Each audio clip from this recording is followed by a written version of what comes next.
I didn't lose my wife that night, but I almost watched her choose someone else. Before we dive in, please help me reach 1,000 subscribers and tap the bell so you don't miss these real-life stories. The invitation arrived on a Tuesday. Crisp cream cardstock. Gold foil lettering that caught the light like a warning. Apex Consulting's first annual gala. Black tie. Rooftop. Meridian Tower. I turned it over in my hands while Sarah hummed in the kitchen, slicing lemons for the gin she'd started drinking neat since her promotion. "You'll come, right?" she asked, not looking up. "Everyone's bringing spouses. Marcus says it's practically mandatory." Marcus. The name had begun to feel like a third presence in our marriage. Never visible, always there. Regional VP. 38.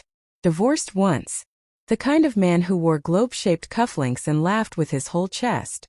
Sarah talked about him the way astronomers talk about distant stars. Odd, a little breathless, as if getting too close might burn. "Of course I'll come," I said. "We've been married 7 years. Together 10. Long enough for rituals to harden into habits." I made the coffee. She stole the blankets. We argued over whose turn it was to call her mother. Long enough, too, for the silences to stretch. She worked late. I taught 9th grade history to kids who thought the Cold War was prehistoric. Our orbits had drifted. I told myself that was normal. Gravity weakens over time. The night of the gala, Sarah stepped out of the bedroom wearing a dress the color of spilled Merlot. It clung where our vows had once rested. I whistled low, genuine. She spun, the fabric flaring like a warning flag. "Too much?" she asked. "Never," I said, and meant it. The rooftop glittered under string lights and indifferent stars. Champagne flutes sweated in the late summer heat. Sarah's coworkers greeted her with the familiarity of people bonded by too many 2 a.m. Slack messages. I smiled, shook hands, nodded through jokes about quarterly projections. The familiar ache of being the plus one settled in. Marcus found us near the bar. Tall, of course.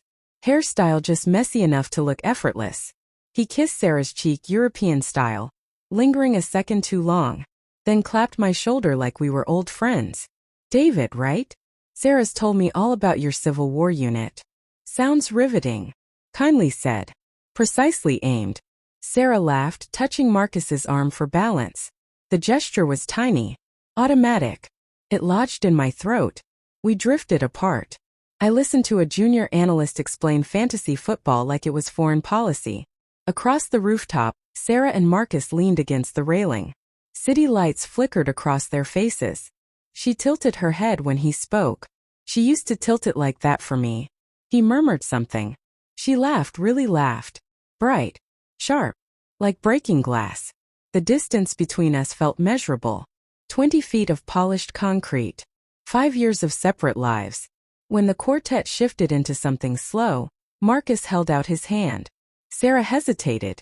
Half a heartbeat. Then she took it. They moved on to the dance floor. His hand rested at the small of her back. Her dress shimmered with every step. I set my untouched glass down and crossed the floor. Slowly. When I reached them, I didn't touch her. I just stood there. Close enough to smell his cologne. Something expensive. Oceanic. Sarah opened her eyes. Surprise flickered. Then guilt. Then defiance. I kept my voice calm. Too calm. "Are you forgetting something?" For words. No accusation. Just a question gentle as a scalpel. Her smile vanished. Marcus's hand fell away. The quartet played on, oblivious. "I'll just..."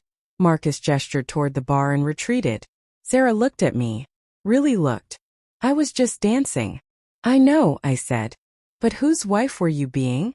The question settled between us, heavy as humidity. "I think we should go home." She nodded. In the elevator, mirrored walls showed us side by side, but not touching. She reached for my hand. I let her take it. My fingers stayed loose. The drive home passed in silence, city lights streaking like comets across the glass. "I'm sorry," she said at last. "I know. What happens next?" she asked. "That depends," I said. At home, she kicked off her heels and went straight to the kitchen. Ice clinked. Gin poured. "I got caught up," she said softly. "The attention. It's been a long time since someone looked at me like that." "I look at you like that," I said. She shook her head. You see the version of me that forgets milk and burns toast. I see all the versions, I said. I just forgot to tell you which one I loved most. Her eyes filled. The glass stayed untouched. I don't want to lose us. Then don't, I said. Just don't make me fight for ground I thought was already mine. That night we didn't make love. We talked. Until the sky turned the color of weak tea. She told me about the pressure. The hunger Marcus's praise fed. I told her about grading papers late because the house felt too quiet. We cried. We laughed softly. In the morning Sarah called in sick. Her first unscheduled day in 2 years. We burned pancakes and ate them anyway. She wore my old college sweatshirt. I took a picture, no filter. She looked like the girl who stole my pizza and my heart in the same night. Marcus texted once. Neutral. Professional. She showed me. Then deleted the thread. We didn't need to say anything else.